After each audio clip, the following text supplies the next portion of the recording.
Going on, guys? Attorney Griggs, a justice fighter, and I'm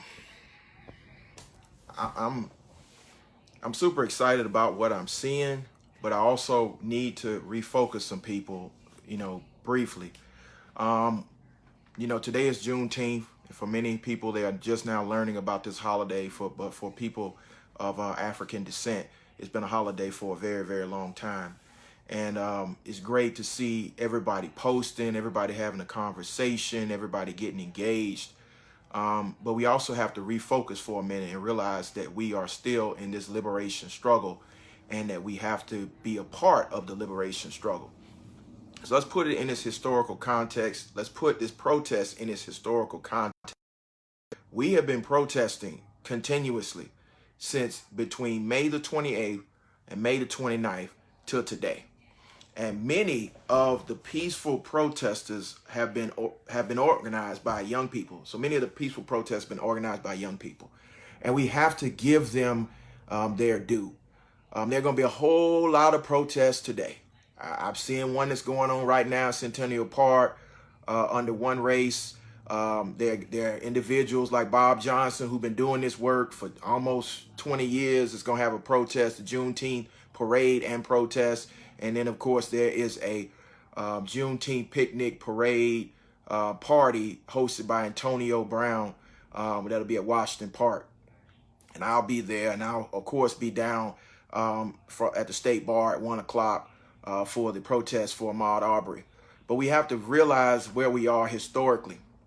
1865, slaves in Texas did not know they were free. And once they received word that they were free, that was the birth of Juneteenth. I myself have been celebrating Juneteenth as far as I can remember because my uncle always made it a point to celebrate Juneteenth because of what happened in Texas and the actual liberation of our people. And I want to thank Uncle George for instilling in me a long time ago this understanding of our heritage. And I'm thankful for our allies that are now joining in and that are across the country making this a historic time. But we got to push back on one individual who said he made Juneteenth famous, and that's the president. The president didn't make this famous. You didn't know about it until people had to educate you. And so in this Juneteenth celebration, we must remember and call the names of our fallen loved ones who have died because of police brutality. And that's what these protests are all about. It's about police brutality. And I'm sort of dismayed that our brothers in blue seem to not get that this is not an attack on you. It's not an attack on good police officers. It's an attack on the bad police officers that violate the law. And I chose to go live right here because you can see the law behind me. You can see the official code of Georgia behind me. And that's what we have to get back to. We have to get back to the spirit of the law and the law applying equally to everyone. So I'm proud that the NAACP has re-released some of the names of the individuals that have been killed in the city of Atlanta by Atlanta police that have still not received justice. So let's refocus this. Let's refocus it to say his name, Jimmy Atchison. Let's refocus it to say his name, Oscar Kane. Let's refocus this to say his name, Jamarian Robinson. Let's refocus this to say his name, Kane Rogers. Let's refocus this to say his name, Veltavius Griggs. Let's refocus this to say his name, Corey Ward. Let's refocus it to say his name, Rashad Brooks. Let's refocus it to say her name, Alexia Christian. Let's refocus it to say his name, DeAndre Phillips. Let's refocus it to say his name, Deatrick Griffin. Let's refocus it to say his name, Edward Barnett. Let's refocus it to say her name, Katherine Johnston. And these are just some of the names in the city of Atlanta. So when I hear that there's a call out, a sick out by law enforcement, it makes me wonder, where was all of this energy when those brothers and sisters were being killed? Because that's what people are protesting. They're not protesting the police. They're protesting the unlawful killings of all these individuals who have not received justice. And so we have to have a real frank conversation about where we're going as a community. Because just because you didn't know the names, families aren't hurting. I hear from those families almost on a daily a day in, day out fashion. I hear from the family of Jimmy Atchison, who still has not received justice, and Son Kim is still walking around free. And so, you know, you have to understand why we are at this moment. And so for our allies, you know, Juneteenth is not just one day. Liberation is a consistent liberation struggle for our people. And I'm appreciative that many, many more people are getting involved, but we still need justice. We still need legal change. We still need real reform.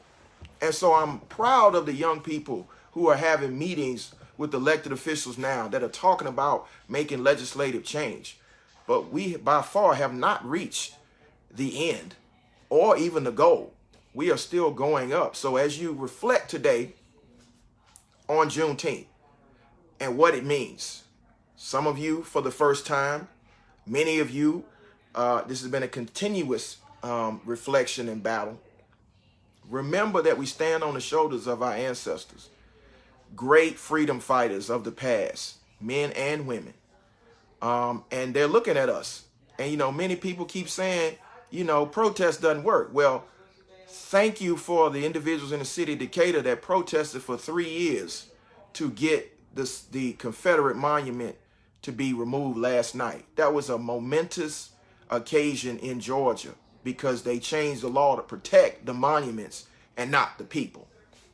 And so we got to give thanks to the people that did that work. It was a community. It was activists that did that work, that spoke truth to power. And now the monument is down. You know, it's activists that spoke truth to power, and we're seeing legislative change happen. People are leading this movement, and we will not let this movement be appropriated by changing the message. The message is still clear. We're not free until everybody's free. And so in the spirit of our ancestors who are looking down at us right now in this moment and saying we pass the torch on to you, we need to have a real conversation. I see a conversation and a divide happening between the community and law enforcement. And let's get real about one thing. If we keep this energy up for justice, then everybody can come together. You know, I was at the press conference where the charges were announced, and I saw the picture where a certain officer kicked a dying man. And if we really are protesting for justice by sicking out, are we really defending the community? Because due process is the same for everybody. Title 17, which is right here, lays out the process upon which criminal justice is meted out in Georgia. And the last I checked, that for the criminal justice process in Title 17, the arrest of persons is in chapter 4, and it breaks it down. An arrest with a warrant, an arrest without a warrant, and then you go deeper into the code to get to grand jury presentment. So my question is, you know, why are people protesting a lack of due process when regular citizens don't get that level of due process? You know, I just had Zoom hearings for bonds for people that have not been presented to a grand jury that did not get grand jury presentment before they were arrested. So again, let's focus on what's really going on. What's going on is a call for accountability.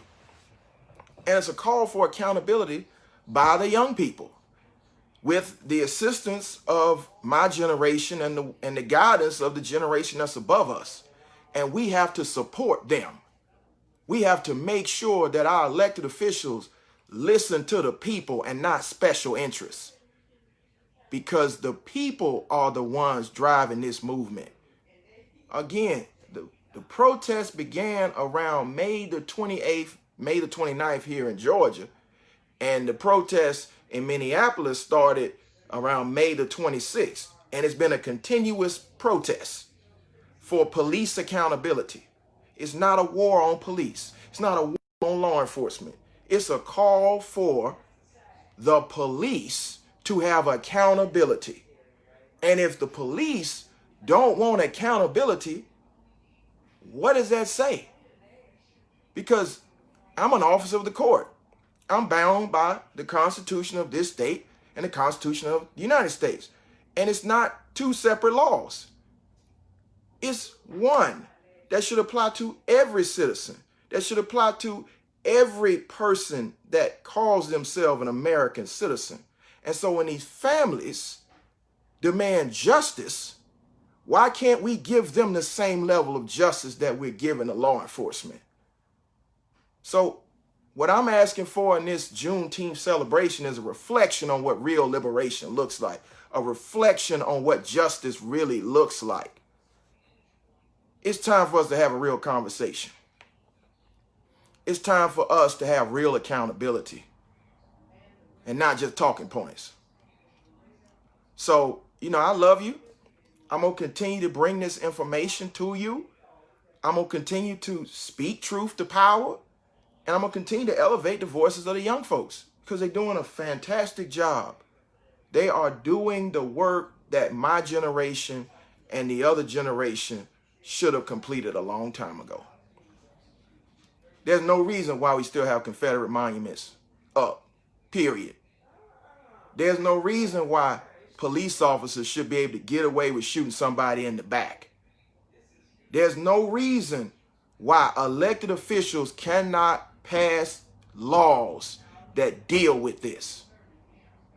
This is a problem. I should not have to roll off a list of names that many of you have never heard before.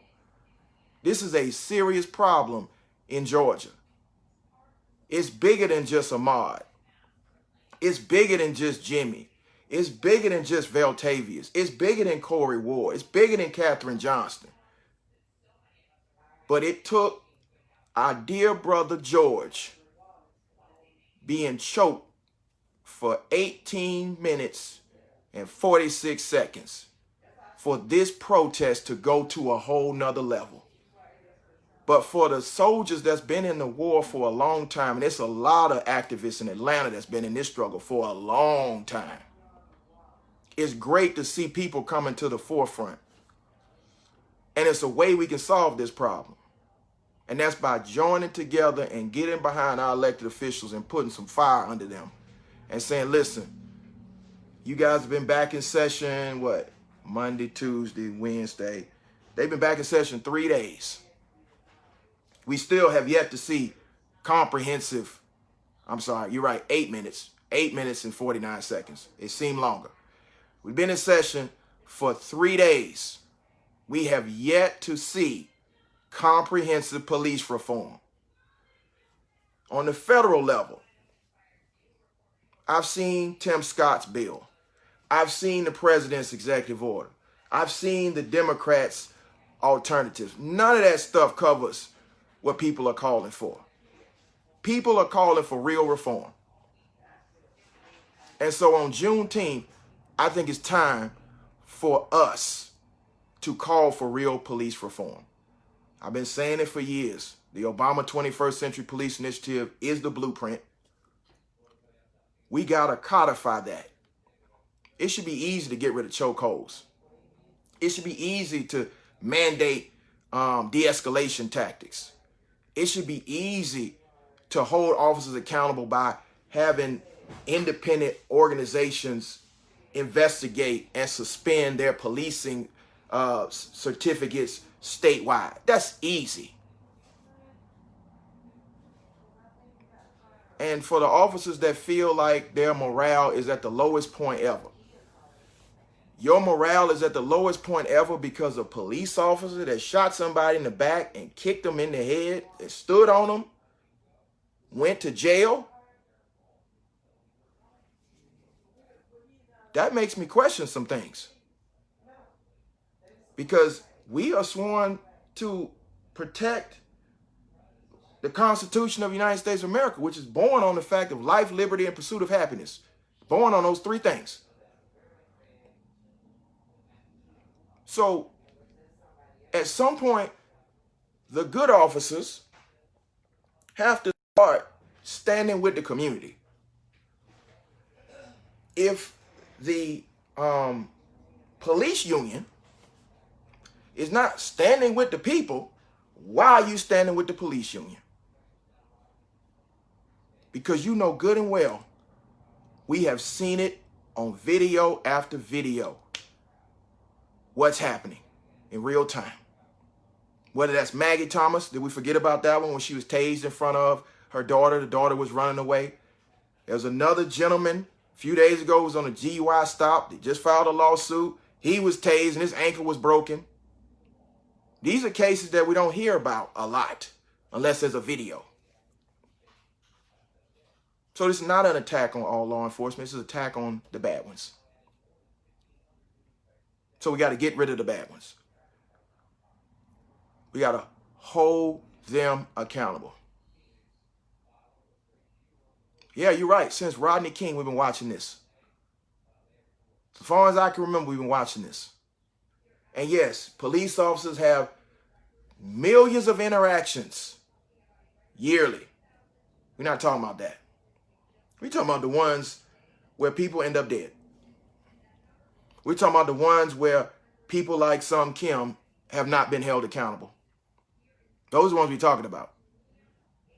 So on this Juneteenth, let's reflect on what liberation really looks like.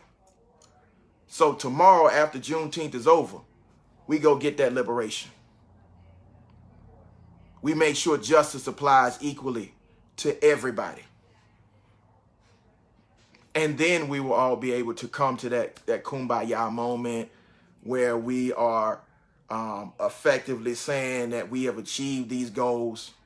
And for the folks that say protest doesn't work, I challenge you to go into Decatur Square and look at where the Confederate monument used to stand.